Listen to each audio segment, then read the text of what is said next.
Yes, banyarwanda nizere ko meze neza cyane. Bajya mushire umuco kuri ibi bintu ibi muri kubona byanjye na Julie nahoze nkorera.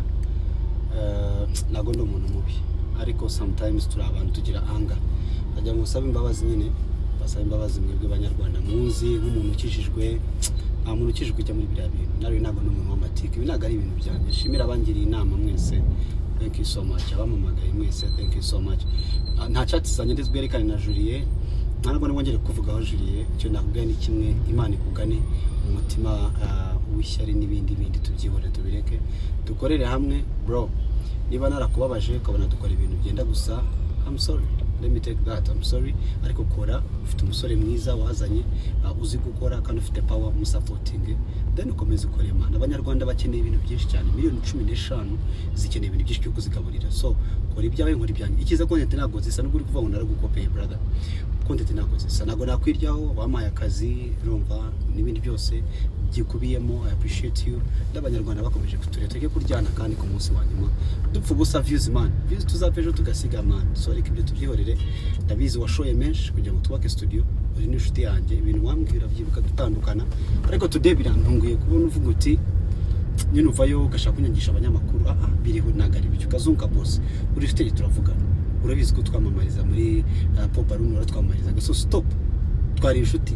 Unkorera posting ngo nari yazanye episode nshyashya. Uyu munsi urimo uravuga ngo nari ngo iki. Kandi ikindi episode yanjye imaze umwaka hanze ikora blind date. Show ikona narekoraga kwa Bavu. Sibyo ko nabiretse. Kubera Bavu yarafite movies nyinshi ndavuga reka subire hariya subukuri ya show nakoraga.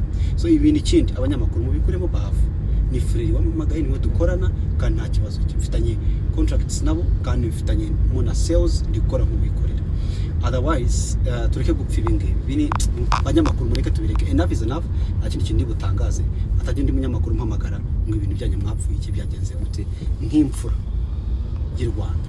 Nari ibisi byanjye si byanjye pe ntago shoboye nabishobora natukana najya YouTube nkabikora byose ariko ntacyo bimaze. Umuntu wamenye Yesu reka nige kubabarira kandi ngusabe n'imbabazi Julie warababaye.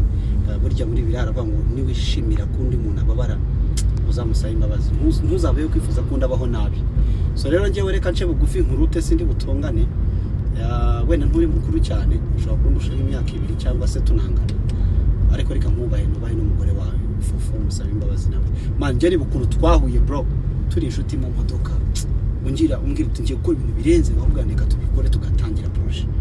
So tujye kujya muri ibi ngibi urabizi ko ufite facts nyinshi cyane nazishyira out ariko ikintu cyambabaje kuri wowe nuko wafashe video y'umwana w'umukobwa twari duhagaze ku murongo n'abandi bana iwa urabizi ko ari kamera muri studio kazi kayizana ngo nakoze umukobwa ku kibuno ngo atabishaka ngaba dekati ngo nasabye forward dekati turashaka u Rwanda rutera imbere man. Turashaka u Rwanda ruzima rwifuza ibyiza mureke gusenya use murashaka nanjye nari noneho mungeho mere nka yabo musunika hanze y'igihugu. Let's respect each other for the betterment of our nation. Buri muntu arwana intambara ye.